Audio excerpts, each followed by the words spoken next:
በስመ አብ ወወልድ ወመንፈስ ቅዱስ አሐዱ አምላክ። አምላካችን እግዚአብሔር ይችን ሰዓት ባርኮ ቀድሶ ስለሰጠን እናመሰግናለን። እነሆ የዳግማዊ ደብረ ሊባኖስ ቅዱስ ያሬድ ወአቡነ ፊልጶስ ገዳም በየዓመቱ እንደምናደርገው ዘንድሮ ለአምስተኛ ጊዜ የሰመር ካምፕ ወይንም የበጋ ትምህርት ለመጀመር ዝግጅታችንን አጠናቀናል። እግዚአብሔር ፈቃዱ ሆኖ በዚህ ዓመት እንደተለመደው በሁለት ዙር ከሰኔ 15 ወይንም በዚያ ሀገር አቆጣጠር ከጁን 22 ጀምሮ በሁለት ዙር ለአራት ሳምንት ከፋፍለን ትምህርት እንሰጣለን። በእግዚአብሔር ፈቃድ የመጀመሪያ ዙር ምዝገባ አጠናቀናል። ሁለተኛ ዙር ላይ የተወሰነ ቦታዎች ይኖራሉ።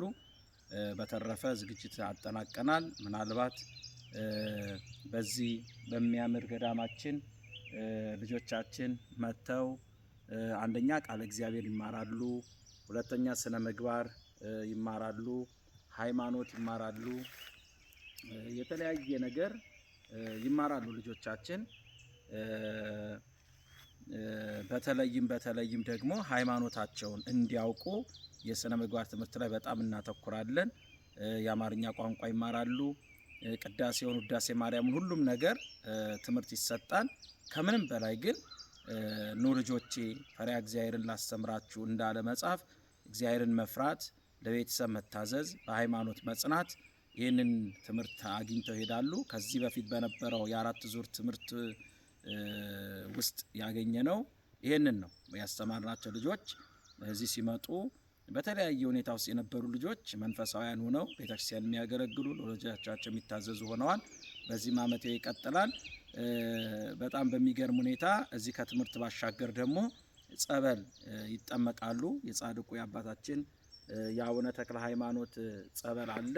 በዛ ጸበል ልጆቻችን እየተጠመቁ ከተለያየ ነገር አንዳንዶቹ የተለያየ ችግር እንግዲህ በዚህ በሰሜን አሜሪካ ስንኖር ብዙ ፈተና አለ። ከተለያየ ችግር ተፈውሰው በነፍስም በስጋም ተጠቅመው ነው የሚሄዱት።